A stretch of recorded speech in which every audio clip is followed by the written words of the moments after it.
সরকার যদি আব্বাস ছাড়া পুরোপুরা কোনো পীর সাহেবের ছেলেদের এই ভাষায় কথা বলতো, সরকার এই ভাষায় কথা বলতো, সরকার কেন বাংলার কোনো মানুষ যদি পুরোপুরা পীর সাহেবদের এই ভাষায় কথা বলতো, জ্যান্ত কবর দিত, জ্যান্ত কবর দিত। জ্যান্ত কবর দিত। আমরা দিতাম না, আমাদের ভক্তরা দিত। কি গো, দিতে না দিতে নেই? যে যদি আব্বাসকে ছাড়া ফুটবলার হিসেবে অন্য কোনো ভাইজানকে আপনি এই কথা বলতে, তাহলে তাকে জ্যান্ত কবর দেওয়া। দেখুন, এটাও একটা ক্রাইম, এটা ক্রিমিনালের ভাষা, সমাজ বিরোধী খুনিদের ভাষা এটা। আর আমার লড়াই তো ভণ্ডর বিরুদ্ধে, আব্বাসের বিরুদ্ধে। আমার লড়াই আরেক ফাজা নওশাদের বিরুদ্ধে, আমাদের দুজনের বিরুদ্ধে লড়াই।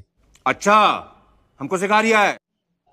তবে ক্রিমিনালের মতো যে ভাষা বলছেন বন্ধ করুন, আমরাও বলতে পারি। হয় বন্ধ করবেন, না হলে এর পরে খাতা খুলে দেবো। আপনার খাতা আমার পকেটে আছে, আপনার খাতা আমার পকেটে আছে। আপনি কি করেছেন না করেছেন, কোথায় কি সুবিধা নিয়েছেন, সব বলে দেবো একদম। মুখ খোলাবেন না। আমরা আপনাদের মতো অত নিচু মন আমাদের নয়।